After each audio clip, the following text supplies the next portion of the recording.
Welcome to the Khan Academy tutorial of factor polynomials using structure. This is an extension of your factoring trinomials into binomials. It's just a little bit more difficult, but I'm going to show you that it can be done fairly easily. Now, some teachers will teach this method with A and C and B and finding the factors of the middle term and this and that. I'm not a big fan of that method. I kind of grew up being taught that you just try different factors of your first and last terms, and you just try different combinations, and you see which one works. I kind of like this method, even though it has a little bit of a trial and error component to it. I like it because it kind of tests your knowledge of foiling and multiplying and distributing, as well as understanding what it means to have a factor. So let me go ahead and show you what I'm talking about with this method. Oops, I kind of want only one line there. There we go. Okay, so what am I doing here? First, I'm setting up my two parentheses here with my binomial, and essentially what I'm doing here is I'm looking for factors of 9m squared. So what I like to do is I put this over to the side and I box it, and I have a couple different factors. Now, I know I need at least an m in both of these factors, and I have a couple different possibilities. I'm going to ignore negatives, okay, because I noticed that all of these are positive. So I don't really need to worry about negative factors at all. So I either have 3m and 3m or 9m and m. Those two sets of factors will equal 9m squared when I multiply them. Now I'm also going to consider my second slot, okay, the blue one, 25n squared, and I'll put a box around this, and I have a couple different options here. I have 5n and 5n, okay. I know you're like, oh my gosh, I'm not used to having this n squared on the back side of it, and that's okay. It's just a little bit more nuanced than your regular factoring, but it's not too bad. Okay, so we just have to put an n in there, and that's it. So we have 25n, and n will also be factors of that last one. Okay, now we have to, here's our hint here.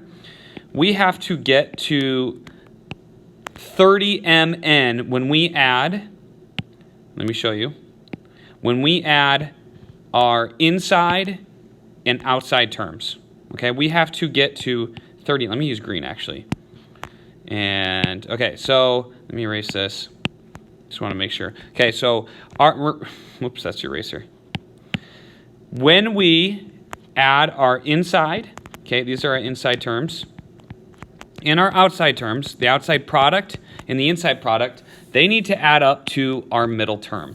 So we need to think, okay, if we multiply this first slot with this last slot, and this inside this second slot with this first slot right here, that needs to add up, the sum of those two needs to add up to our middle term. Let me show you what I mean. Well, let's go ahead and just try 3m and 3m, and then 5n and 5n. Oh, actually, this one's going to work. Let me try one that's not going to work. So let me try 9m. Whoops. My goodness, I always forget to change the marker. 9m and m, and then I'll try, we'll put 25n and then n here. Now, what happens when I multiply the outside terms? When I multiply 9m times n, I get 9mn. Okay, that's what happens when I multiply 9m and n. Now, what happens when I multiply the inside terms? I get 25mn, okay? Now, what happens? And once when I multiply my first terms together, I get 9m squared. The reason why I'm not worried about my first and last term is those are going to be obvious in terms of getting 25n squared and 9m squared. It's the middle terms that are a little bit tricky. So we have 9mn, and I also talk about that in some other videos, plus 9m squared plus 9mn plus 25mn plus 25n squared. Okay, these we know are good. It's the middle ones we're worried about. And when we add these two, we get 34mn. We're close, but it's not 30mn. Okay, so this is the process I do. I'm like, okay, I tried 9m and m, and I tried 25n and n. Now I could change slots. Like I could move this 25 over there and that n over there. I could do that.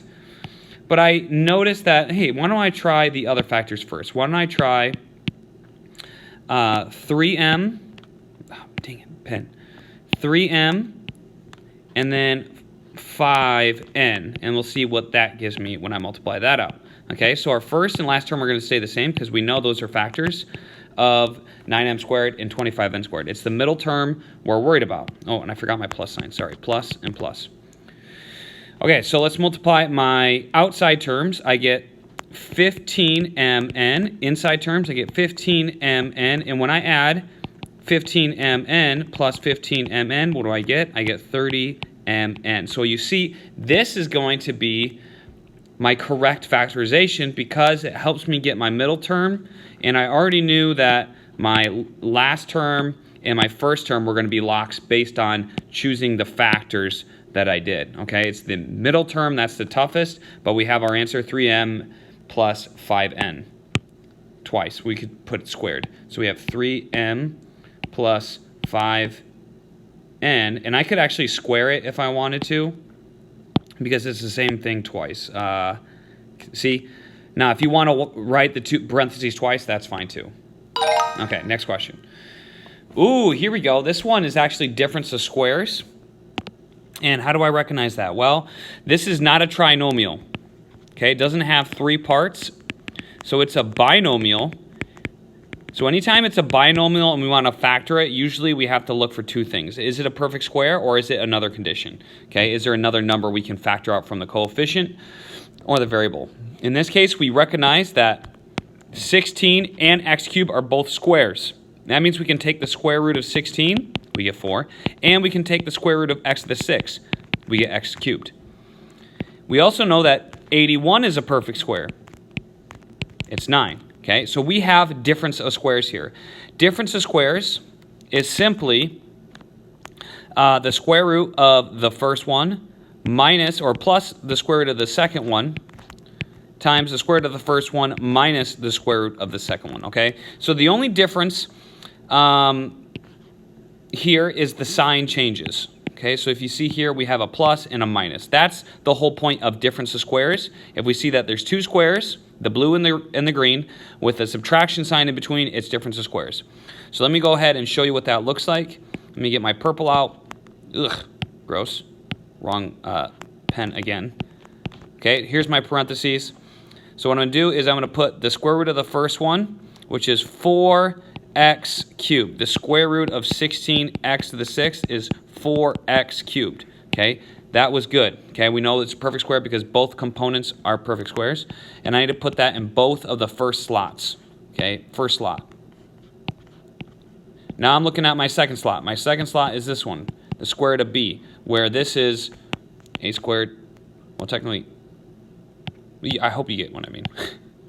Where a is my first term and b is my second term. I guess I could put that. All right.